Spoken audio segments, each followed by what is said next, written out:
आपका master economics YouTube channel पर स्वागत है। आज के इस लेक्चर में हम कवर करने वाले हैं पेपर 1 यूनिट 9 का एक बहुत ही इम्पॉर्टेंट पोर्शन जो पीपल एंड एनवायरमेंटल इंटरेक्शन से रिलेटेड है। जैसा यहाँ पे है कि पीपल एंड एनवायरमेंटल इंटरेक्शन। इस लेक्चर में हम population, environment, ecology, ecosystem, trophic level, ecological pyramid, keystone species, ecotone और food chain, environment, determinism and possibilism सब डिटेल में समझेंगे। तो चलिए शुरू करते हैं। अब देखा जाए इसमें यूजीसी नेट के लिए क्या इंटरेक्शन है कि पीपल एंड एनवायरमेंट को रिलेटेड होता है। दोनों क्या होता है, इंटर कन्वर्टेड होता है। ह्यूमन इन्वायरमेंट को अफेक्ट करते हैं और इन्वायरमेंट हमारे लाइफ, कल्चर, सेटलमेंट और हेल्थ, इकोनॉमी सब को इन्फ्लुएंस करता है। तो इसलिए देखा जाए ये टॉपिक जो है यूजीसी नेट में एक तरह से कॉन्सेप्चुअल और स्कोरिंग पोर्शन है। और आते हैं हम लोग यहाँ पे स्टार्ट करते हैं। सबसे पहला देखा जाए यहाँ पे वर्ड है पॉपुलेशन, ठीक है। अब देखा जाए पॉपुलेशन में क्या है कि ए near permanent group of interbreeding individual of a species found in a specific space, geographical area at a particular time. Such a population is called local population या DMS बोला जाता है। मतलब पॉपुलेशन का मतलब होता है एक near permanent group of interbreeding individual जो एक पर्टिकुलर एरिया में एक पर्टिकुलर समय पर रहते हैं, और इसे हम लोकल पॉपुलेशन या डिम भी कहते हैं, जैसा यहाँ पे लिखा गया। यानी कि कह सकते हैं टोटल पॉपुलेशन उसे बोला जाता है जो कह सकते हैं स्पीसी इन ए पर्टिकुलर एरिया में एग्रीगेट रहते हैं, उसे हम लोग पॉपुलेशन बोला जाता है। अब देखा जाए दूसरा वर्ड यहाँ पे मेटा पॉपुलेशन है। अब Meta population a network complex of local population DIMS that are connected by individual or disappearing from one place to another place। मतलब मेटा पॉपुलेशन किसे बोला जाता है, अगर कई सारी लोकल पॉपुलेशन एक नेटवर्क के फॉर्म में कनेक्टेड हों और इंडिविजुअल डिस्पर्स होते रहें, इंडिविजुअल इधर उधर डिस्पर्स होते रहें, तो हम उसे क्या बोलते हैं, मेटा पॉपुलेशन बोला जाता है। उसे मेटा पॉपुलेशन बोला जाता है। जैसे नेटवर्क है, मतलब पॉपुलेशन डिस्टर्ब होता रहा इधर उधर फिर आते रहे, उसे मेटा पॉपुलेशन बोला जाता है। अब दूसरा पोर्शन जैसा यहाँ पे आप फिगर में देख सकते हैं, ठीक है, फैक्टर अफेक्टिंग पॉपुलेशन हम लोग पढ़ने जा रहे हैं।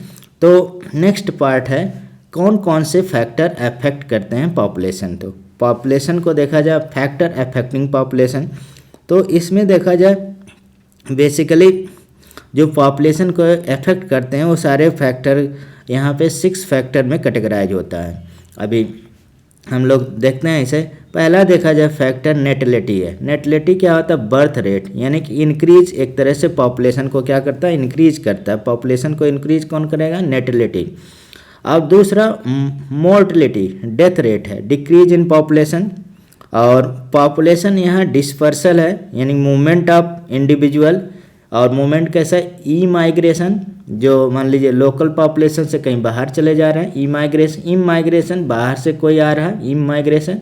और ये दोनों को मिला के हम लोग क्या बोलते हैं, माइग्रेशन बोलते हैं। उसके बाद देखा जाए फोर्थ पॉइंट है age distribution. Age distribution pre reproductive, reproductive, post reproductive. अगर प्री रिप्रोडक्टिव का नंबर ज़्यादा है तो आप देखेंगे यहाँ पे पिरामिड से पाएगा प्री रिप्रोडक्टिव, और उसके बाद रिप्रोडक्टिव, पोस्ट रिप्रोडक्टिव। तो यानी कि इस पर्टिकुलर कंट्री का पॉपुलेशन क्या हो रहा होगा, इंक्रीज हो रहा होगा।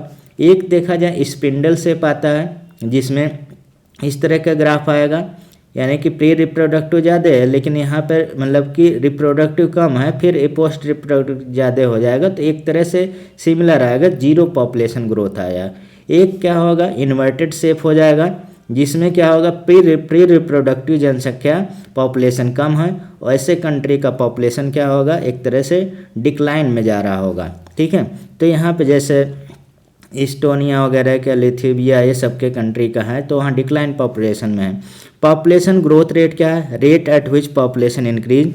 कैरिंग कैपेसिटी, बहुत 6 फैक्टर क्या है, कैरिंग कैपेसिटी यानी कि लिमिटेड रिसोर्स होगा, और food water space availability to support, यानी कह सकते हैं इन्वायरमेंट जितना सपोर्ट कर सके उसे हम लोग क्या बोलते हैं, कैरिंग कैपेसिटी बोला जाता है। तो ये 6 फैक्टर हैं। तो यहाँ पे देखा जाए 2 क्वेश्चन, एक तो कह सकते हैं नेचुरल पॉपुलेशन ग्रोथ कौन सा होता है, तो नेचुरल पॉपुलेशन ग्रोथ देखा जाए नेटिलिटी माइनस मोर्टेलिटी, यानी कि कह सकते हैं birth rate minus death rate, ये नेचुरल पॉपुलेशन ग्रोथ। अगर देखा जाए केवल पॉपुलेशन ग्रोथ हमें आता है, पॉपुलेशन ग्रोथ आता है, तो उसमें हम नेटिलिटी में क्या इमाइग्रेशन ऐड कर देंगे और माइनस मोर्टेलिटी और प्लस ई माइग्रेशन, ये कह सकते हैं किसी एरिया का पॉपुलेशन ग्रोथ हो गया। जो नेचुरल पॉपुलेशन ग्रोथ है ये तो बर्थ माइनस डेथ हो गया, और पॉपुलेशन ग्रोथ में क्या हो जाएगा, बर्थ हो गया प्लस जो इमाइग्रेशन हुआ और ई माइग्रेशन डेथ में आपका जुड़ जाएगा, तो ये पॉपुलेशन ग्रोथ हो जाएगा। तो नेक्स्ट टर्न पे हम आते हैं कि जैसे यहाँ पे देखा जा सकता है एज डिस्ट्रीब्यूशन पिरामिड है, जैसे यंग हो गया और एडल्ट, इस तरह से आप कई मतलब इमाइग्रेशन आप फिगर में देख सकते हैं। नेक्स्ट टर्म आपका आता है कि पॉपुलेशन डेंसिटी। पॉपुलेशन डेंसिटी क्या है, number of individual per unit area, उसे हम लोग पर स्क्वायर में मेजर कर सकते हैं, तो उसे पॉपुलेशन डेंसिटी बोला जाता है। अब आता है वर्ड यहाँ पे इन्वायरमेंट। तो इन्वायरमेंट किसे बोलते हैं, तो इन्वायरमेंट क्या है, जैसे यहाँ पे लिखा हुआ है इन्वायरमेंट वर्ड जो है फ्रेंच वर्ड से डेराइव है, और इसके इन्वायरनर बोला जाता है, और इसका मीनिंग होता है to surrounding. Environment means surrounding. जैसे इसका लीगल डिफिनीशन जो आपको according to environment protection act 1986 बहुत पूछा जाता है एग्जाम में, तो वहाँ पे डिफिनीशन लिखा हुआ है कि environment include all the physical and biological surrounding of an organism and there interaction, तो इसे हम लोग इन्वायरमेंट बोलते हैं। तो इन्वायरमेंट क्या है, environment include all physical and biological surrounding plus interaction, physical हो गया प्लस बायोलॉजिकल, और physical and biological plus interaction उसे हम लोग क्या बोलते हैं, इन्वायरमेंट बोला जाता है।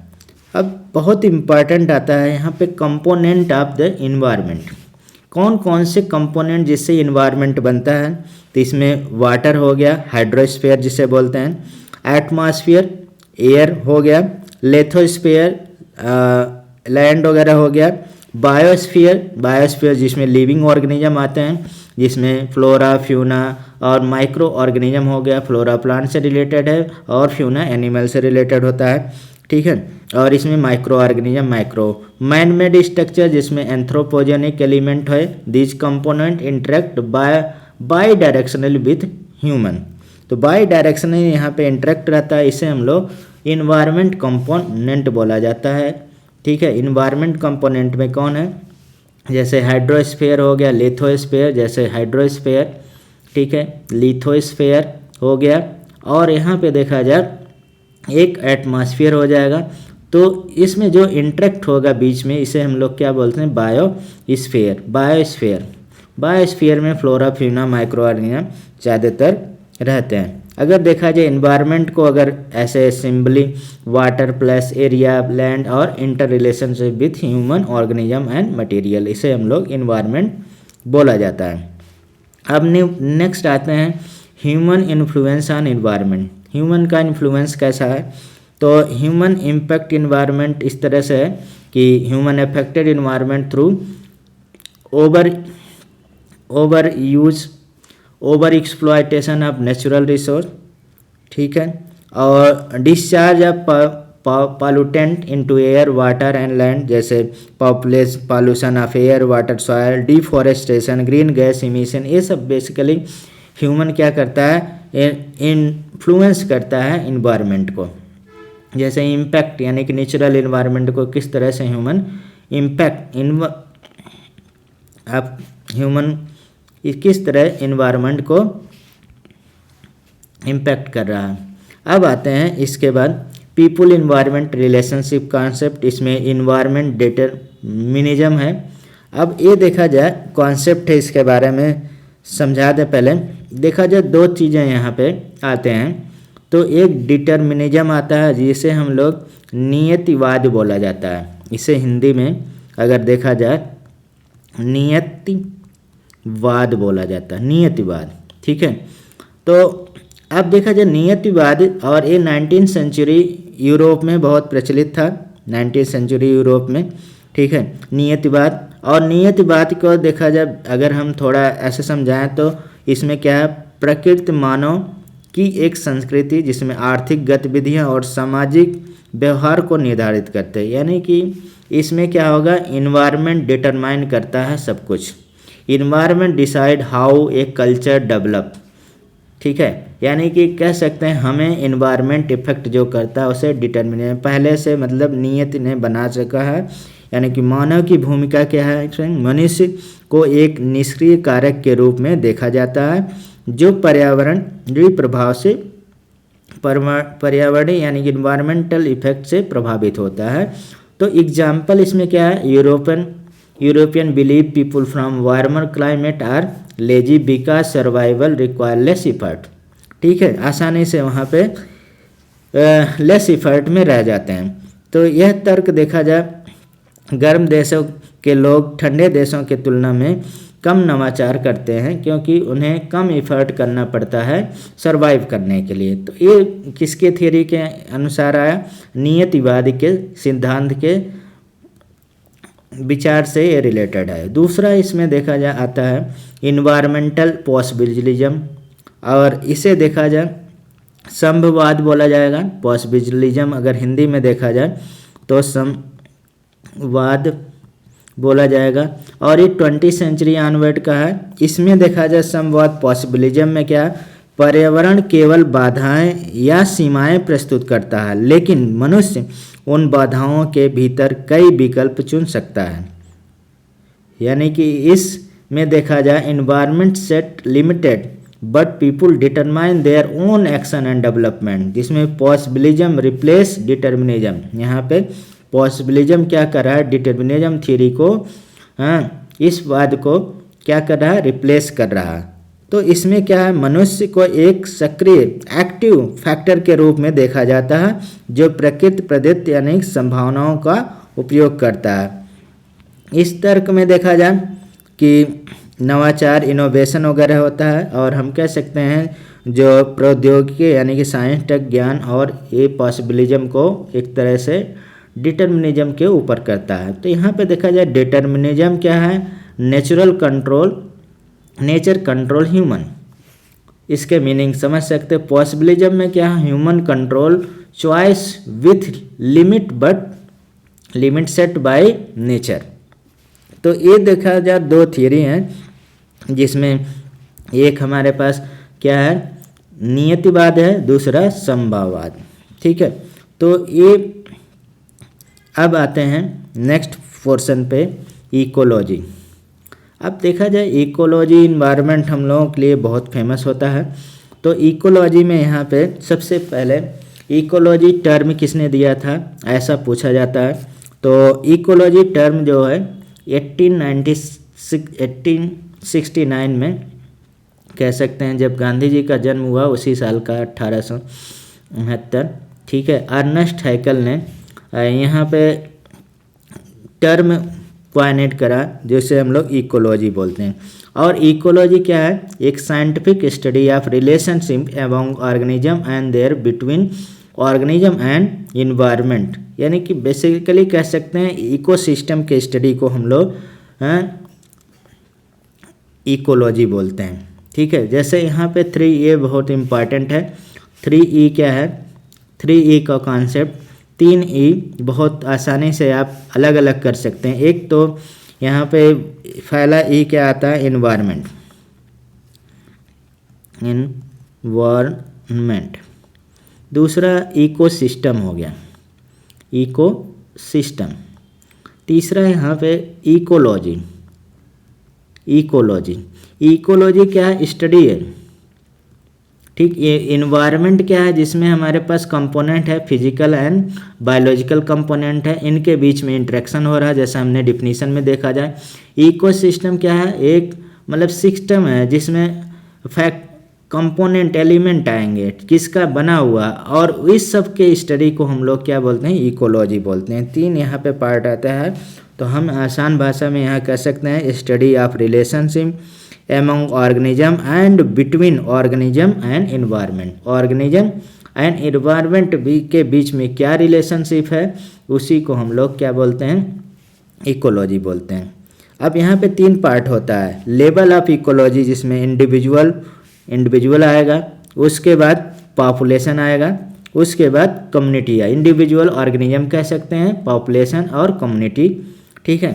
तो individual organism, how individual are affected by an effect of the environment, तो पहला लेवल है। दूसरा पॉपुलेशन क्या है, group of individual of the same species in a particular area, an area कह सकते हैं। कम्युनिटी क्या है, assemblage of interacting population of different species in particular area, an area कह सकते हैं। तो देखा जाए इकोलॉजी स्टडी ऑफ इकोसिस्टम है, इकोसिस्टम यानी कि अब देखा जाए इकोसिस्टम क्या है, ecosystem living plus non living component interaction ही क्या है, एक इंटरेक्टिंग जो होता है उसी को हम लोग इकोसिस्टम बोलेंगे, जैसा अभी हमने ऊपर बताया।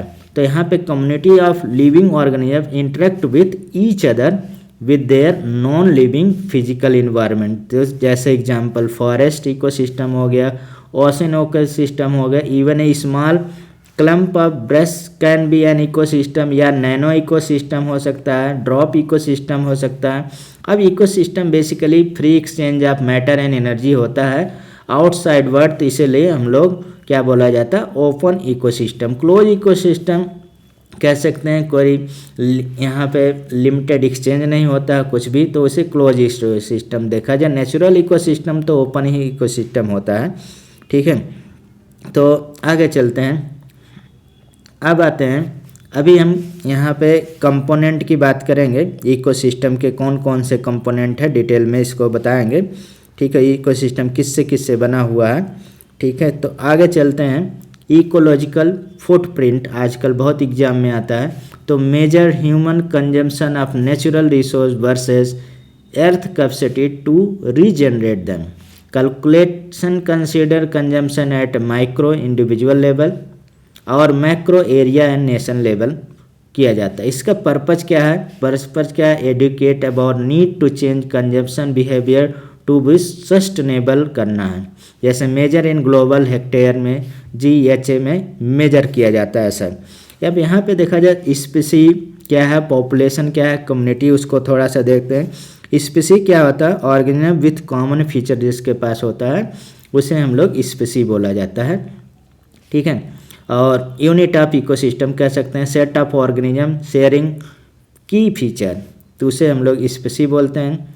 अब बहुत सिमिलर स्पीसी क्या होते हैं, एग्रीगेट होते हैं या ऑर्गेनिज्म, उसे हम लोग पॉपुलेशन बोलते हैं एक पर्टिकुलर एरिया में, यानी कि member of स्पीसी living together and interacting with in define area, तो उसे हम लोग क्या बोलते हैं, पॉपुलेशन बोलते हैं। कम्युनिटी क्या होगा, interacting network of plant animal and micro organism, each population has a defined role, जो उसे हम लोग कम्युनिटी बोलते हैं। यानी कि स्पीसी आ गया, उसके बाद पॉपुलेशन आ गया, उसके बाद कम्युनिटी आ गया, उसके बाद बायोस्फीयर वगैरह आएगा, इकोसिस्टम, बायोस्फीयर, इस तरह से। अब देखा जाए कुछ यहाँ पे स्पीसी डाइवर्सिटी के बारे में थोड़ा सा देखते हैं। स्पीसी डाइवर्सिटी क्या है, total number of स्पीसी there relative abundance in a community, तो उसे हम लोग क्या बोलते हैं, स्पीसी डाइवर्सिटी बोलते हैं। स्पीसी डाइवर्सिटी बेसिकली क्या है, मोर स्पीसी डाइवर्सिटी, मोर नीच, मोर स्टेबिलिटी, ऐसे आप यहाँ पे कर सकते हैं। जैसे ग्रेटर स्पीसी डाइवर्सिटी, मोर नीच, और ग्रेटर स्टेबिलिटी ऑफ कम्युनिटी, वो कम्युनिटी क्या होगा, ज़्यादा स्टेबल होगा। जैसा देखा जाए सिलेबस में हमने देखा था की स्टोन स्पीसी क्या होता है और क्रिटिकल लिंक स्पीसी क्या होता है, इसके बात करते हैं। तो की स्टोन स्पीसी देखा जाए, समझा जाए, small population but big ecological impact. Small population होगा लेकिन उसका इकोलॉजिकल इम्पैक्ट क्या है, बहुत बड़ा होगा। जैसे मान लीजिए जंगल में टाइगर हो गया, उसका एक कुछ ही नंबर में रहते हैं लेकिन उनका इकोलॉजिकल इम्पैक्ट बहुत ज़्यादा है। उसी तरह से देखा जाए पानी में स्टारफिश रहता है, उसका भी एक तरह से की स्टोन स्पीसी बोला जा सकता है। तो की स्टोन स्पीसी क्या होता है, ये डिफिनीशन पूछा जाता है, species with disproportionately large influence on a community structure despite after low abundance, यानी कि बायोमास कम नंबर में रहेंगे। यानी हम इसे याद रखने के लिए कह सकते हैं small population but big ecological impact, तो उसे हम लोग की स्टोन स्पीसी बोल सकते। जैसे देखा जाए एक एरिया में बहुत बड़ा बरगद का पेड़ हो, एक ही पेड़ होगा लेकिन उस पर बहुत सारे चिड़िया रहते हैं, उससे बहुत सारे लिविंग ऑर्गेनिज्म रहते हैं। तो एक प्लांट है लेकिन उसका इकोलॉजिकल, अगर ये पेड़ को हम काट देते हैं तो यहाँ के जितने भी स्पीसी होवे वो भी यहाँ से चले जाएंगे। तो इसका इकोलॉजिकल इम्पैक्ट क्या है, बहुत ज़्यादा है। एक ही नंबर है लेकिन इकोलॉजिकल इम्पैक्ट बहुत ज़्यादा है, ठीक है। इसलिए यहाँ पे small population but big ecological impact, उसे हम लोग क्या बोलते हैं, की स्टोन स्पीसी बोला जाता है। दूसरा यहाँ पे वर्ड आता है क्रिटिकल लिंक स्पीसी।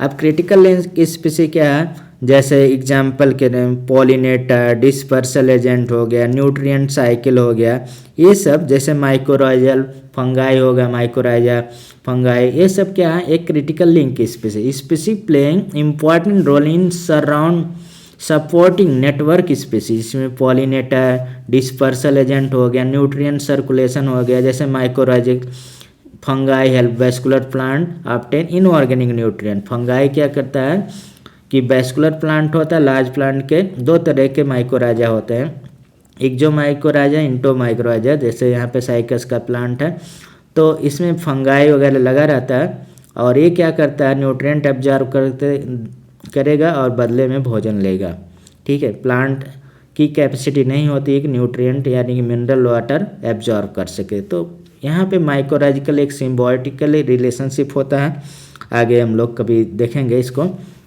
तो यहाँ पे देखा जाए दूसरा इकोटोन, ये टर्म बहुत पूछा जाता है।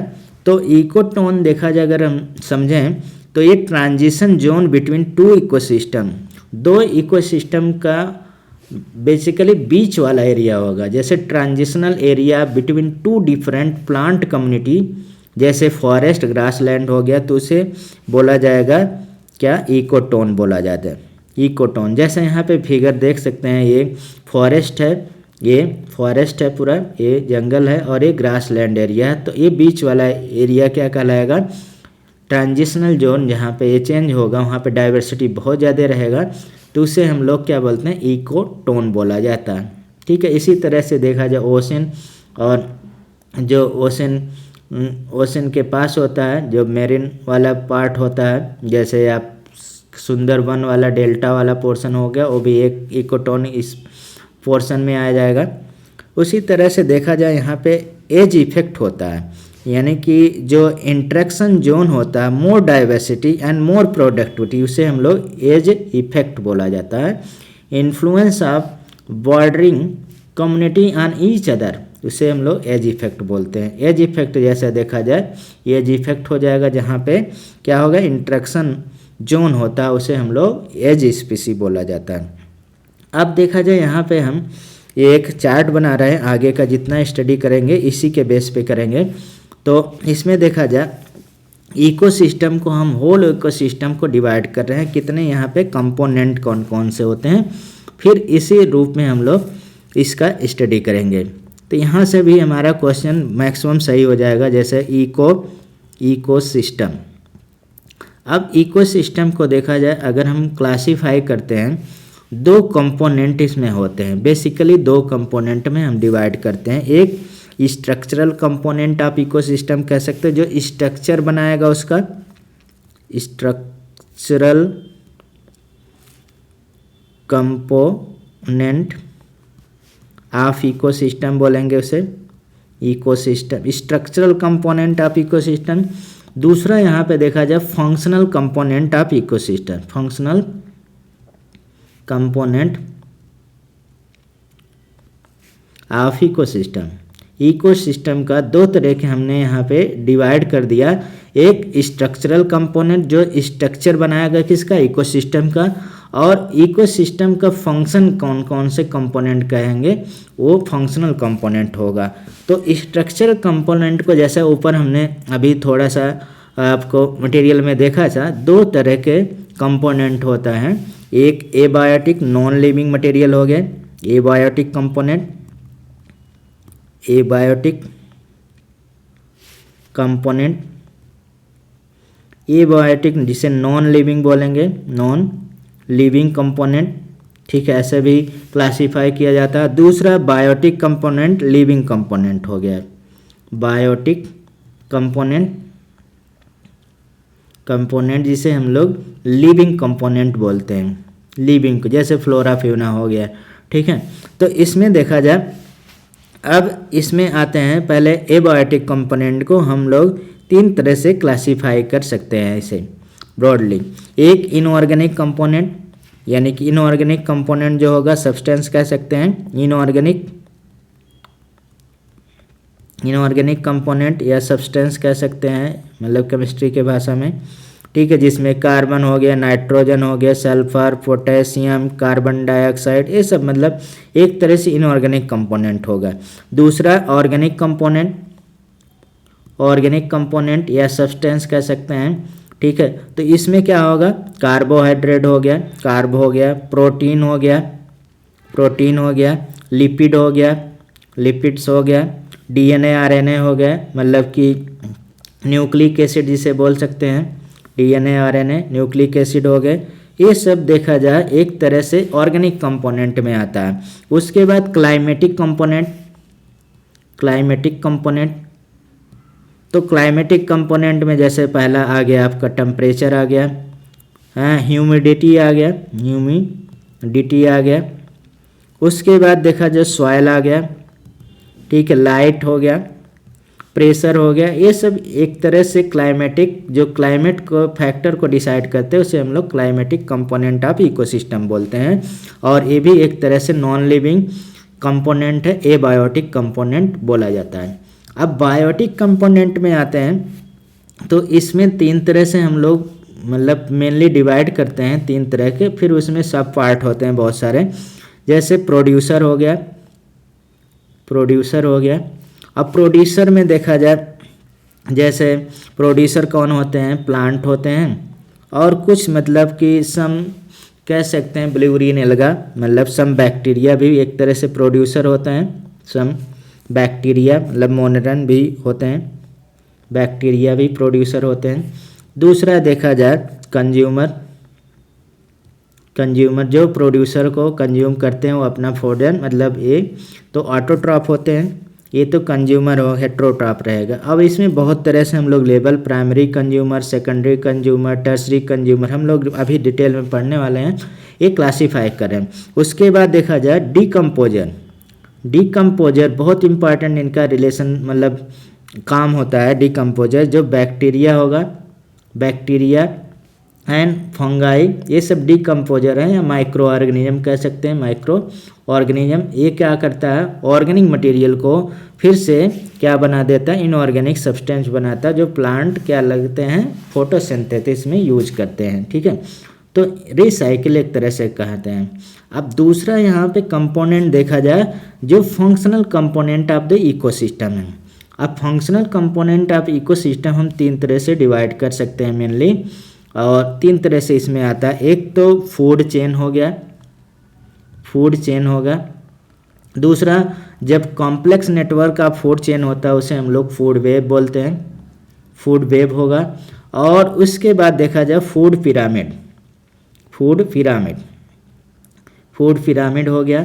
अब फूड पिरामिड देखा जाए फिर से क्लासीफाई होता है, 3 तरह से फूड पिरामिड होते हैं, जिसमें एक तो एनर्जी पिरामिड हो गया, पिरामिड ऑफ एनर्जी। दूसरा यहाँ पे पिरामिड ऑफ नंबर हो गया, ठीक है, ये ऑलवेज अपराइट होगा ऐसे, और ये 2 तरह से होगा, आगे हम लोग पढ़ेंगे, अपराइट होगा और इन्वर्टेड भी होगा नंबर का। और इसमें मास का पिरामिड ऑफ मास, ये भी अपराइट भी हो सकता है और इन्वर्टेड भी हो सकता है, दोनों हो सकते हैं। तो ये देखा जाए इको सिस्टम के ये सारे कंपोनेंट हैं, इसी कंपोनेंट के स्टडी को हम लोग पूरे क्या बोलते हैं, इकोलॉजी बोलते हैं, इकोलॉजी। तो देखा जाए अब हम एक एक कंपोनेंट का स्टडी करते हैं। तो अगर हम ये पूरा पढ़ लेते हैं, एक तरह से ये पार्ट ख़त्म हो जाता है इकोसिस्टम वाला, ठीक है। तो एक एक इसमें हम लोग स्टडी करेंगे, ठीक है। सबसे पहले देखा जाए यहाँ पे डिफरेंस है बायोटिक या वर्सेस एबायोटिक कंपोनेंट, जैसा ऊपर हमने बताया। तो इकोसिस्टम कंपोनेंट क्या है, बायोटिक प्लस एबायोटिक, जैसे हमने लिखा है कि अगर देखा जाए स्ट्रक्चरल कंपोनेंट में 2 आएंगे, एबायोटिक और बायोटिक आएंगे, ठीक है। तो इसे लिविंग और नॉन लिविंग बोलते हैं। एबायोटिक कंपोनेंट में हमने कई डिवीजन किए, जिसमें इनऑर्गेनिक, ऑर्गेनिक और क्लाइमेटिक कंपोनेंट। यहाँ पे ऐसे लिखा हुआ है, wind, water, light, wind, soil, humidity, mineral, gases, factor affecting survival and reproduction and determining which organism can exist. ये सब मतलब क्लाइमेटिक फैक्टर बेसिकली दिया हुआ है। दूसरा आते हैं हम लोग बायोटिक कंपोनेंट में, जिसे लिविंग बोलते हैं, और living component of ecosystem. Living component are producer और कंज्यूमर कलेक्टिवली क्या होता है, बायोटिक कंपोनेंट। और इसी में क्या डिकम्पोजर भी आता है। अब प्रोड्यूसर में हमने बोला था ये ऑटोट्रॉफ होते हैं, जो प्रोड्यूस करते हैं अपना भोजन खुद। प्रोड्यूसर क्या होगा, अपना भोजन खुद बनाएगा, ठीक है। ऑटोट्रॉफ बोला जाएगा, जैसे ग्रीन प्लांट हो गया, फोटोसिंथेसिस के द्वारा होता है, स्टार्च और कार्बोहाइड्रेट और सेलुलोज ये सब बनाते हैं। स्टार्च पहले ग्लूकोज बनाएगा, वो स्टोर होता है स्टार्च के रूप में, और यही कार्बोहाइड्रेट फिर सेलुलोज उसका स्ट्रक्चर होता है। उसके बाद देखा जाए consumer depend on producer for food. अब कंज्यूमर हमने बोला था primary consumer, secondary consumer, tertiary consumer, इस तरह से पाए जाते हैं। तो कंज्यूमर में देखा जाए हर्बीवोरस हो गया, जो डायरेक्टली प्रोड्यूसर को खाते हैं, ऑटोट्रॉफ प्लांट को खाते हैं। उसके बाद देखा जाए कार्निवोरस हो गया, मतलब एक कंज्यूमर दूसरे कंज्यूमर को खाता है। ओमनीवोरस जो दोनों खाते हैं, मतलब कि वो ऑटोट्रॉफ को भी खा सकता है और दूसरे कंज्यूमर को भी खा सकता है। और पैरासिटिक जीव 2 तरह के होंगे, इक्टो पैरासाइट और इंडो पैरासाइट। तो इसमें पहला हम लोग हर्बीवोरस देखते हैं, जो फीड ऑन प्लांट को खाते हैं, जैसे रैबिट, इंसेक्ट हो गए। Carnivorous feed on animal. Secondary carnivorous feed on herbivorous, frog हो गए, स्मॉल फिशेस हो गए। टर्सरी कार्निवोरस जो फीड ऑन अदर कार्निवोरस, जैसे स्नेक हो गए, बिग फिशेस हो गए, दूसरे छोटे मछलियों को खाते हैं। ओमनीवोरस मतलब जैसे फीड ऑन बोथ, प्लांट को भी खा सकता है, एनिमल जैसे ह्यूमन हो गया, रैट हो गया, मिनी बर्ड हो गए, सब, ठीक है। डिट्रीवोरस होता है फीड ऑन डेड ऑर्गेनिज्म, जिसमें अर्थवर्म हो गया, क्रैब्स हो गया, एंट हो गया। Organism that feed on dead organic matter are called saprophyte, जैसे फंगाई, बैक्टीरिया सेप्रोफाइट होते हैं, ठीक है। उसके बाद देखा जाए parasitic behaviour depend on living organism for food, जैसे इंडो पैरासाइट, यानी कि ऐसे पैरासाइट जो इनसाइड द बॉडी होते हैं, जैसे लीवर फ्लूक हो गया, टेपवर्म हो गया, ये सब। इक्टो पैरासाइट जैसे लीव ऑन एक्सटीरियर, बाहर पाए जाते हैं, फ्लेक्स हो गया, लेस हो गया, जू वगैरह, ये सब इसमें आते हैं। डिकम्पोजर बहुत इंपॉर्टेंट रोल होता है, micro organism that break down organic material matter to inorganic component. Bacteria, fungi ये क्या करते हैं, एक तरह से कन्वर्टर के रूप में यूज होता है ऑर्गेनिक मटेरियल। जैसे हम लोग ऑर्गेनिक हैं, ऑर्गेनिक को इनऑर्गेनिक में बनाता है। जैसे मान लीजिए ऑर्गेनिक है, उसे इनऑर्गेनिक में बताया, तो वो इनऑर्गेनिक क्या होगा, प्लांट मिनरल के थ्रू लेते हैं, फोटोसिंथेसिस में भोजन बनाते हैं। तो यहाँ पे convert unavailable organic material to free inorganic from usable by plant, ठीक है। तो डिकम्पोजर का बहुत इंपॉर्टेंट रोल आता है, जैसे फंगाई और बैक्टीरिया होते हैं। अब नेक्स्ट पार्ट पे आते हैं। जैसे देखा जाए हमने अभी आपको ये कंपोनेंट के बारे में, स्ट्रक्चरल कंपोनेंट के बारे में पढ़ा, जिसमें एबायोटिक था और बायोटिक था। एबायोटिक में इनऑर्गेनिक सब्सटेंस जिसमें जितने भी मिनरल्स हो गए, ऑर्गेनिक में कार्बोहाइड्रेट, प्रोटीन, लिपिड और न्यूक्लिक एसिड हो गया, क्लाइमेटिक में temperature, humidity, soil, wind, pressure, air, ये सब आ जाता है। उसके बाद हमने पढ़ा बायोटिक कंपोनेंट में, जिसमें प्रोड्यूसर, कंज्यूमर, डिकम्पोजर आता है। प्रोड्यूसर में प्लांट और सम बैक्टीरिया आते हैं। कंज्यूमर में primary consumer, secondary consumer, tertiary consumer, ये सब आते हैं। पैरासिटिक बिहेवियर भी आता है। डिकम्पोजर जिसमें बैक्टीरिया, फंगाई बेसिकली आते हैं, ऑर्गेनिक मटेरियल को इनऑर्गेनिक में कन्वर्ट करते हैं। अब आते हैं हम लोग, इसके बाद देखा जाए ये फंक्शनल कंपोनेंट ऑफ इकोसिस्टम है। तो फंक्शनल कंपोनेंट ऑफ इकोसिस्टम में 3 पार्ट हमें पढ़ना है, फूड चेन, फूड वेब और फूड पिरामिड। ठीक है, तो इसका कर लेते हैं तो इकोसिस्टम वाला पार्ट हो जाएगा। तो नेक्स्ट आते हैं फंक्शनल कंपोनेंट में पहला पार्ट जो है फूड चेन और फूड वेब। ये थोड़ा सा, फूड चेन क्या है, एक लीनियर ऑर्डर में होता है, जैसे मतलब एक वर्ड में समझने के लिए लीनियर ऑर्डर में। ठीक है, और फूड वेब क्या होगा, एक नेटवर्क इंटरकनेक्टेड, यानी कि मोर स्टेबल। अगर देखा जाए इसमें food web, food chain more stable होगा कि फूड वेब मोर स्टेबल है, तो फूड वेब मोर स्टेबल होगा। क्यों मोर स्टेबल हो, तो इसमें कह सकते हैं अपॉर्चुनिटी रहता है, दूसरा अल्टरनेट मौजूद रहता है, चॉइस रहता है, मोर स्टेबल रहता है। उसके बाद एनर्जी फ्लो होता है, अभी हम लोग पढ़ेंगे। तो पहले देखा जाए फूड चेन, यानी कि linear sequence eating being eaten, जिसमें ग्रासोपर को खाया और ग्रासोपर को फ्रॉग खाया, फ्रॉग को स्नेक खाया, हैवेक खाया। तो इस तरह से देखा जाए ये क्या है, एक फूड चेन है। मतलब ये कह सकते हैं ऑटोट्रॉफ है, ये हर्बीवोरस है, कॉर्निवोरस है। ये इसके ऊपर कॉर्निवोरस मतलब ये प्राइमरी कंज्यूमर हो गया, secondary consumer, tertiary consumer, quaternary consumer, ये सब कंज्यूमर यहाँ पे आ गए। ठीक है, तो इस तरह से हम डिवाइड कर सकते हैं। अब फूड वेब क्या है, जैसे यहाँ पे देख सकते हैं फिगर दिया हुआ है। दूसरा यहाँ पे फूड चेन के बाद फूड वेब आता है। फूड वेब क्या होता है, फूड वेब बेसिकली एक इंटरकनेक्टेड फूड चेन शोइंग मोर इलास्टिक फीडिंग रिलेशनशिप। जैसे हमने बात किया कि food web more stable then food chain, जैसे यहाँ पे फिगर देख सकते हैं। और यहाँ सिंपल फूड चेन है, एक देखा जाए ये लेवल है, एनर्जी का लेवल जा रहा है। यहाँ पे एक कॉम्प्लेक्स फूड वेब है, बहुत कॉम्प्लेक्स है। देखिए अल्टरनेट कितना है सॉरी, डेट्रीवोरस और decomposers, retain nutrient to soil and close their nutrient cycle. तो ये आते हैं। अब देखा जाए फंक्शन ऑफ इकोसिस्टम के फंक्शन कौन कौन से हैं, तो every ecosystem perform key function है, जिसमें सपोर्ट फूड चेन अभी हमने पढ़ा, food web transfer of energy, cycle nutrient जिसमें biogeographical cycle, carbon cycle, nitrogen cycle, phosphorus cycle पढ़ते हैं, रेगुलेट इसमें रेगुलेट क्लाइमेट और local environment, micro climate, water cycle, provided ecosystem services इसमें provisional food, water, regulating food control हो गया, cultural recreation हो गया, सपोर्टिंग सॉयल फॉर्मेशन, ये सब आपको पढ़ना है। ठीक है, इसके बाद देखा जाए composition organization, composition which is specially present on organism, how population, physical component, aggregate determine ecosystem. जी का ecosystem very greatly size, structural composition but sharing basic structure function feature होते हैं।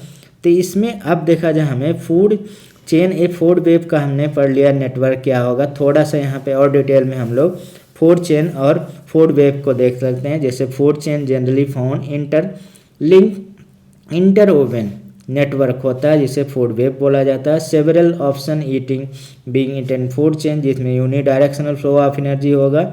ई flow from sun then after capturing by primary producer green plant through flow through food chain, food web होता है। Material nutrients ecosystem cycling manner होता है। और यहाँ पे देखा साइक्लिंग जो होगा nutrient takes place between biotic, abiotic में होता है। Every ecosystem function producer sustain primary producer plant जिसे बायोमास बोलते हैं, secondary product consumption, animal biomass बोला जाता है। इफ भी ecosystem regulate maintain itself, self regulation control system जिसे हम लोग साइबरनेटिक सिस्टम बोला जाता है। अब ट्रॉपिक लेवल और इकोलॉजिकल पिरामिड आते हैं उसके बाद, ठीक है। तो इकोलॉजिकल पिरामिड हमें अभी देखना है, इकोलॉजिकल पिरामिड क्या क्या यहाँ पे रहेगा। तो इकोलॉजिकल पिरामिड में देखा जाए the trophic level from pyramid which produce at the bottom the primary consumer, जिसे herbivorous, secondary consumer, carnivorous, tertiary, यानी कि tertiary carbon. Concept of ecological develop by Charles Elton ने डेवलप किया था। यहाँ पे एक और लिंडमैन का कॉन्सेप्ट आता है। लिंडमैन ने क्या बताया था? लिंडमैन ने बताया था कि 10% एनर्जी ट्रांसफ़र होता है, अभी हम बात कर लेंगे यहाँ पे, ठीक है। All ecological pyramid being with produce like plant at the bottom and produce through various trophic level such as herbivorous, carnivorous, highest level the top food chain होता है। 3 टाइप ऑफ इकोलॉजिकल पिरामिड है और इसके हम discuss करेंगे 3 type of pyramid को थोड़ा सा अच्छे से बताने के लिए इसे हम लोग यूटिलाइज कर रहे हैं। तो यहाँ पे मैं फिगर बनाता हूँ, इससे आपको सारे इकोलॉजिकल पिरामिड आपको क्लियर हो जाएगा। टाइप ऑफ इकोलॉजिकल पिरामिड, 3 तरह के इकोलॉजिकल पिरामिड होते हैं। तो यहीं पे मैं बना देता हूँ इसको। तो आप जैसे पिरामिड 3 तरह के हैं, ठीक है। एक तो pyramid of energy, pyramid of energy, energy का पिरामिड। और एनर्जी क्या होता है? यूनिडायरेक्शनल फ्लो होता है। यूनिडायरेक्शनल अभी ऊपर लिखा था, यूनिडायरेक्शनल, और 10% ला पे बेस्ड होता है। 10% एनर्जी ही ट्रांसफर होता है, बाकी क्या होता है कि रिस्पायरेशन में कंज्यूम कर लेता है लेवल। जो भी ट्रॉपिक लेवल रहेगा 10% ही दूसरे लेवल को ट्रांसफ़र करेगा, जिसे लिंडमैन रूल भी बोला जाता है। तो यहाँ पे जो पिरामिड, इकोलॉजिकल पिरामिड दिया था यहाँ पे इल्टन ने दिया था, लेकिन 10% ला ये लिंडमैन ने दिया था। तो पिरामिड ऑफ एनर्जी ऑलवेज क्या होगा? यूनिडायरेक्शनल होगा, अपराइट होगा, always upright, always upright. Means कोई भी हम पिरामिड लेंगे ऑलवेज अपराइट ही होगा। यानी कि इसमें देखा जाए जो प्रोड्यूसर होगा उसके पास ज़्यादा एनर्जी होगा। जैसे अल्टीमेट सोर्स ऑफ एनर्जी कौन है? सन है। तो यहाँ पे प्राइमरी जो प्रोड्यूसर होगा, प्राइमरी कंज्यूमर, सेकेंडरी कंज्यूमर, इस तरह से हम लोग टॉप लेवल पे जाएंगे। तो यहाँ पे एनर्जी क्या होगा? कम होता जाएगा। ओनली 10% एनर्जी ही क्या होता है? ट्रांसमिट होता है। इसलिए हमेशा किसी भी इकोसिस्टम की बात करेंगे, चाहे पॉन्ड इकोसिस्टम हो गया, ट्री इकोसिस्टम हो गया, या ओशन इकोसिस्टम हो गया, या फॉरेस्ट इकोसिस्टम होगा, सब क्या होगा? एनर्जी के रिस्पेक्ट में अपराइट होगा। लेकिन अब पिरामिड ऑफ नंबर की बात करते हैं। पिरामिड ऑफ नंबर, तो ये नंबर के अकॉर्डिंग है। तो नंबर के अकॉर्डिंग देखा जाए यहाँ पे 2 तरह के पिरामिड हमें मिलेंगे। एक तो हमने ऊपर बताया था अपराइट मिलेगा, upright pyramid of number. Upright का देखा जाए एग्जांपल यहाँ पे लेते हैं, जैसे grass land ecosystem. Grass land ecosystem, grass land ecosystem क्या है? ये पिरामिड ऑफ नंबर है और ये अपराइट होगा। जैसे मान लीजिए यहाँ पे देखिए ये फिगर आ गया, ठीक है। तो ये पिरामिड ऑफ नंबर का है। तो इसमें प्रोड्यूसर में ग्रास ज़्यादा है, कार्निवोरस कम नंबर है। उसके बाद देखा जाए यहाँ पे सेकेंडरी कार्निवोरस और कम है, टर्सरी और कम है, ठीक है। इस तरह से नंबर क्या होता है? कम होता जाता है। तो ये क्या होगा? अपराइट होगा। लेकिन यहाँ पे एक इन्वर्टेड इकोसिस्टम, यानी कि इन्वर्टेड इकोसिस्टम भी आता है, जो पिरामिड ऑफ नंबर इन्वर्टेड होगा। जैसे ट्री इकोसिस्टम, ट्री इकोसिस्टम एक ट्री इकोसिस्टम है। तो इसमें क्या होगा? यहाँ पे इन्वर्टेड आएगा, इस तरह से आएगा, इस तरह से। इसमें क्या होगा? मान लीजिए एक ट्री है, उस ट्री के ऊपर एक सिंगल ट्री है। जैसे मान लीजिए कोई भी बरगद का पेड़ है या मतलब पीपल का पेड़ है, बड़ा सा, तो उस पर एक ही प्लांट है लेकिन उस पर बहुत सारे बर्ड रह रहे होंगे, बर्ड्स नंबर बढ़ रहा है, और उस बर्ड के ऊपर बहुत सारे लीसेस वगैरह यानी कि बहुत सारे पैरासाइट रह रहे होंगे, एक बर्ड के ऊपर बहुत सारे पैरासाइट, तो ये नंबर क्या हो रहा है, बढ़ रहा है। तो इन्वर्टेड इकोसिस्टम, ट्री इकोसिस्टम क्या होगा, पिरामिड ऑफ नंबर इन्वर्टेड हो गया। उसी तरह से देखा जाए pyramid of biomass, pyramid of biomass या पिरामिड ऑफ मास भी बोल सकते हैं।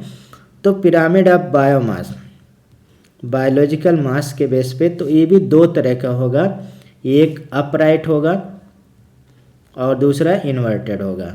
अब अपराइट कौन सा है ये समझ जाएं तो हमें ये समझ में आ जाएगा। तो जैसे यहाँ पे तो दिया हुआ है केजी में, देखा जाए प्रोड्यूसर अपराइट वाला, तो यहाँ पे हम बनाने से अच्छा लिख देते हैं इसमें। अपराइट में क्या है कि जैसे हमारे पास टेरेस्ट्रियल हो गया, एक्वाटिक इकोसिस्टम हो गया, तो यह अपराइट हो गया। टेरेस्ट्रियल या फॉरेस्ट इकोसिस्टम, टेरेस्ट्रियल इकोसिस्टम ये अपराइट होगा। इसमें 10,000 kg है, फिर यहाँ पे 1000 kg हो कार्निवोरस, 100 kg, फिर 10 kg टॉप पर।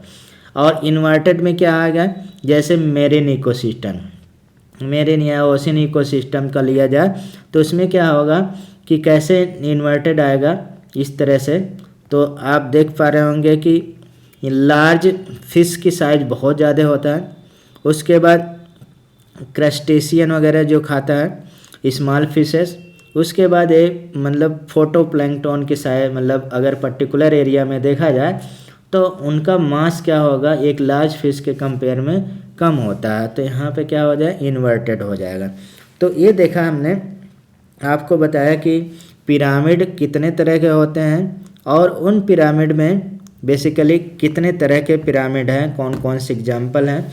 तो यहाँ पे देखा जाए एक समराइज में बता दें, pyramid of energy always upright होगा, ठीक है, और ये 10% लॉ पे बेस्ड होता है, यूनिडायरेक्शनल फ्लो ऑफ एनर्जी होता है, ठीक है। पिरामिड ऑफ नंबर दो तरह का होगा, अपराइट होगा, ग्रासलैंड इकोसिस्टम क्या अपराइट हो गया, और इन्वर्टेड इकोसिस्टम ट्री इकोसिस्टम हो गया pyramid of number. Pyramid of biomass में क्या हो गया, अपराइट क्या हो गया, बेसिकली टेरेस्ट्रियल इकोसिस्टम अपराइट हो गया, और इन्वर्टेड में कौन आ जाएगा, जो मेरीन इकोसिस्टम हो गया वो इन्वर्टेड हो जाएगा। तो यहाँ पे इकोलॉजिकल पिरामिड है। अब आते हैं नेक्स्ट, ये देखा जाए हम पिरामिड ऑफ एनर्जी के बारे में सब कुछ बता दिए हैं, तो वही चीज़ें हैं, आप इसे रीड कर सकते हैं। पिरामिड ऑफ नंबर वगैरह ये डिस्कस कर लिए। तो अपराइट पिरामिड क्या है, पिरामिड ऑफ अपराइट नंबर क्या है, इन्वर्टेड पिरामिड क्या है, सब हमने ऊपर डिस्कस कर दिया अभी, ठीक है। तो 2 type of pyramid, biomass upright हो गया, इन्वर्टेड हो गया, अभी हमने ऊपर एग्जाम्पल लिया था। Inverted pyramid biomass related concept जो है, तो रिलेटेड यहाँ पे देखा जाए कुछ ट्रॉपिक लेवल के बारे में, जैसे यूट्रॉपिक किसे बोला जाता है, ऐसा कुछ हमें टर्म क्वेश्चन आते हैं। तो इससे हम लोग देखते हैं, water body having good quantity mineral and hence supra optimal growth of plant, जिसे यूट्रॉपिक बोला जाता है। यूट्रॉपिक, यू मतलब ट्रू, ट्रॉपिक मतलब न्यूट्रिएंट, ट्रू न्यूट्रिएंट रहेगा तो इसे हम लोग क्या बोलते हैं, यूट्रॉपिक बोलते हैं।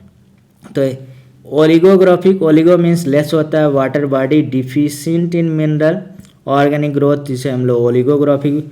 डेस्ट्रॉपिक, water body rich in undecompose organic matter, जिसे हम लोग क्या बोलते हैं, डिस्ट्रॉपिक बोला जाता है। उसके बाद देखा जाए यहाँ पे जैसे बोगस एंड मार्सी लेक जो होता है। उसके बाद देखा जाए आता है हैबिटेट। हैबिटेट क्या होता है, a area or natural environment in which an organism or population normally live, जैसे हम लोग भी बोलते हैं मेरा हैबिटेट है, जहाँ पे कोई भी ऑर्गेनिज्म या पॉपुलेशन नॉर्मली रहता है उसे हम लोग क्या बोलते हैं, हैबिटेट बोलते हैं।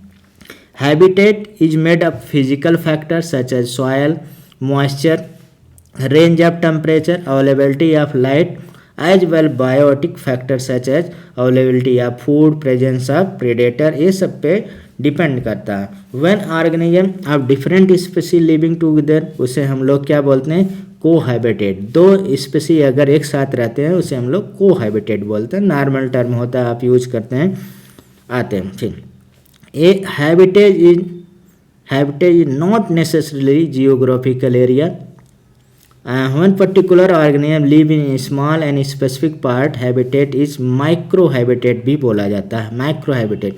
अब नैनो हैबिटेट की भी बात होने लगा है, तो यहाँ पे माइक्रो हैबिटेट भी होता है, मैक्रो हैबिटेट भी कहते हैं। Within the forest habitat certain organism live, यानी कि beneath the bark of tree के मतलब छिलके पे नीचे भी रहे। Parasite live with body of the host, तो ये क्या है, एक माइक्रो हैबिटेट का एग्जाम्पल है। अब देखा जाए इसमें लास्ट टॉपिक हम 4 स्फीयर ऑफ अर्थ को थोड़ा सा डिस्कस कर देते हैं। तो इसमें 4 स्फीयर ऑफ अर्थ का एरिया नियरली सरफेस ऑफ अर्थ, जो 4 स्फीयर इंटरकनेक्टेड जियो स्फीयर होता है, नेमली जिसमें लिथोस्फीयर होता है, हाइड्रोस्फीयर, बायोस्फीयर और एटमॉस्फेयर होता है।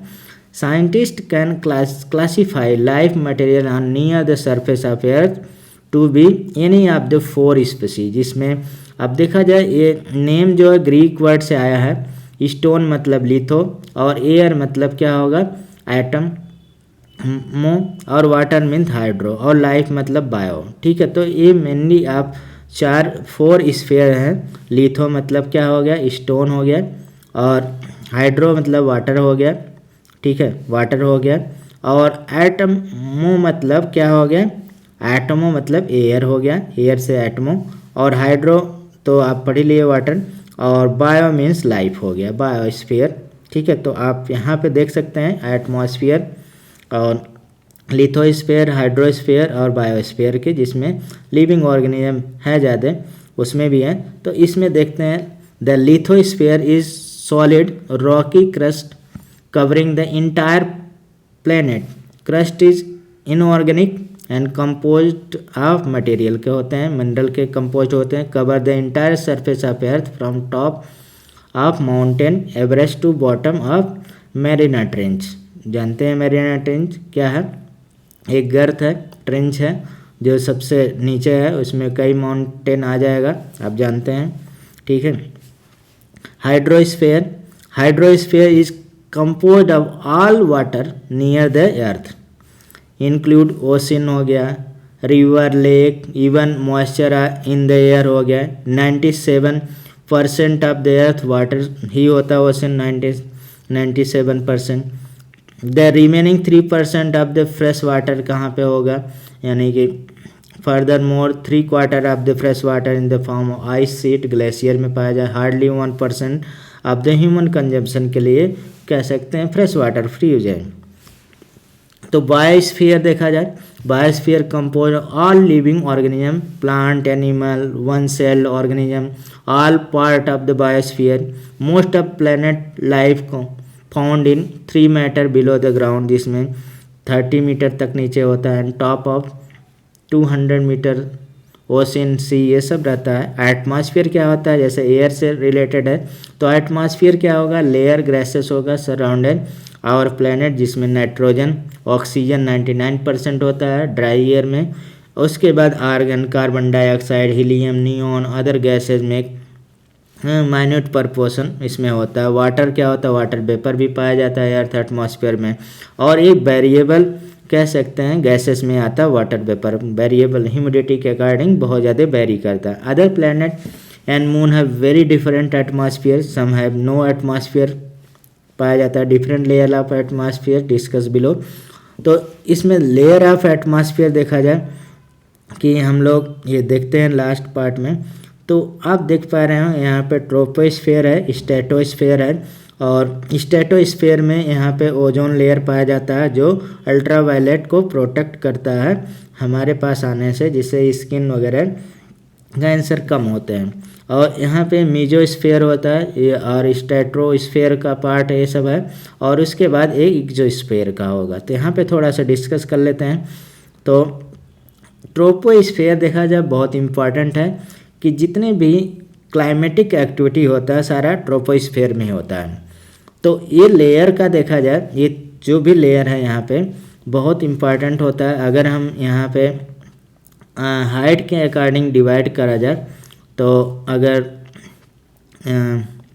20 हो गया, फिर यहाँ पे 40-80 किलोमीटर में हम यहाँ पे लिख दें 100। तो अगर देखा जाए कि जैसे जैसे हम हाइट पे जाते हैं, ये टेम्परेचर हो गया, इधर हम टेम्परेचर, जैसे जैसे हम ऊपर हाइट पे जाते हैं तो ये क्या होता है कि टेम्परेचर कम होता जाता है, ठीक है। जैसे जैसे हम हाइट पे जाते हैं, जैसे देखा जाए ट्रोपोस्फीयर में मिनिमम 50 डिग्री सेल्सियस, ठीक है। अब जैसे फिर हम स्ट्रेटोस्फीयर में जाएंगे, ये बढ़ता जाएगा लेकिन उतना नहीं बढ़ेगा। तो अगर एवरेज देखा जाए टेम्परेचर कितना होता है अर्थ का 14 डिग्री सेल्सियस एवरेज, ठीक है। अब फिर जाएंगे स्ट्रेटोस्फीयर के ऊपर तो फिर ये कम होता जाएगा, फिर ये बढ़ता जाएगा, इस तरह से होता है। तो यहाँ पे troposphere is the lowest layer of atmosphere contain about 4/5 of the earth air, यानी कि 4/5 क्या होगा अर्थ एयर पाया जाता है। But extend only at height of the 18 kilometre equator और 8 kilometre at the pole during winter. ऐसे almost all weather develop occur in troposphere में होता है। Air in the troposphere thin altitude increasing and temperature also decrease, और temperature कितना decrease करता है 1 kilometre पे जाने पर 6.4 degree Celsius per kilometre decrease होता है, जिसे हम लोग लैप्स रेट बोला जाता है। जो ये डिक्रीमेंट है, डिक्रीज है तो 6.4 degree Celsius per kilometre decrease होता है। Fast moving high altitude jet stream बोला जाता है occur at the top level troposphere help, जिसमें aeroplane to fly at high speed. This layer also absorb heat that reflect back from the ground, process called green house effect बोला जाता है। आगे हम लोग पढ़ेंगे, ठीक है। स्ट्रेटोस्फेयर स्ट्रेट जैसा यहाँ पे नाम है। अब देखा जाए जो ट्रोपोस्फेयर का अपर लेवल होता है उसे ट्रोपोपॉज बोला जाता है। जब ट्रोपोपॉज आएगा उसके बाद स्ट्रेटोस्फेयर हो जाएगा, फिर स्ट्रेटोस्फेयर का अपर लेयर स्ट्रेटोपॉज बोला जाता है। पॉज मतलब एक तरह से बंद होना, ठीक है। तो यहाँ स्ट्रेटोस्फेयर एक्सटेंड फ्रॉम ट्रोपोपॉज कहाँ तक, ट्रोपोपॉज के बाद upper boundary of the troposphere about 50 kilometre about the earth surface. It is characteristic by following, इसमें स्ट्रॉन्ग हॉरिजेंटल विंड होगा, blowing stratosphere ideal for plane, और प्लेन सारे यहीं पे फ्लाई करते हैं ज़्यादातर stratosphere. Stratosphere crucial for life earth because it contain small amount of ozone from oxygen, prevent harmful ultraviolet ray from reaching earth. Mesosphere इसके बाद आता है। मीजोस्फीयर में भी क्या, अगर ऊंचाई पर जाते हैं टेम्परेचर घटता है, तो स्ट्रेटोस्फीयर में तो बढ़ रहा था। Mesosphere extend up to 80 kilometre above the surface of the earth. This layer characterized by following, जिसमें it has the coldest temperature in atmosphere dipping as a इतना -100 डिग्री सेल्सियस तक आ जाता है। और इसमें देखा जाए शूटिंग स्टार वगैरह आल्सो लेयर होता है। Ionosphere was also touch upon an image, मतलब ये, ठीक है। आयनोस्फीयर एक्सटेंड जो 690 किलोमीटर और extremely thin generally consider as a part of outer sphere इसे बोला जाता है। एटमॉस्फेरिक लेयर क्या होता है, कंडक्ट इलेक्ट्रिसिटी। और आयनोस्फीयर में ही क्या होता है बेसिकली, जैसे मीडियम वेव वाले आते थे और शॉर्ट वेव वाले जो रेडियो आते थे, ये आयनोस्फीयर से ही टकरा के वापस आते हैं, रेडियो वेव बोला जाता है, जो गाने वगैरह सुनते थे। लेकिन अब तो बेसिकली एफएम चलता है, जिसे फ्रिक्वेंटली मॉड्यूलेशन बोलते हैं। ये हॉरिजेंटल में चलता था, ये वर्टिकल में जाता था फिर वापस आता था, इसलिए दूर तक आता था और काफ़ी उसमें गड़बड़ाहट होती थी। किसकी वजह से, जो मतलब वेदर में दिक्कतें होती थी तो नहीं सुनाई देता था। Thermosphere exosphere. थर्मोस्फेयर क्या है, थर्मोस्फेयर रीज मतलब above 1000 degree Celsius up to इतना तक आता है। लेयर करेक्टराइज, जिसमें thickest most vertical expansion layer होता है। और इसमें Hubble space telescope in the internal space, जिसमें ISS orbit earth. Thermosphere exosphere देखा जाए हेट्रोस्फेयर होता है, बाकी सारे होमोस्फेयर में हम कैटेगराइज कर सकते हैं। Exosphere expand contract, it is a comes into contact solar storm, जिसमें solar Phule, corner, mass injection, hydrogen and traces amount of helium, carbon dioxide, ठीक है, ऑक्सीजन, अदर गैसेस प्रेजेंट हो, मेनली वेदर सैटेलाइट ऑर्बिट अर्थ यहाँ पे exosphere में जाता है। तो दो तरह से हम लोग एटमॉस्फेयर के लेयर को कैटेगराइज कर सकते हैं। जो एक्सोस्फीयर होगा ये हेट्रोस्फीयर, मतलब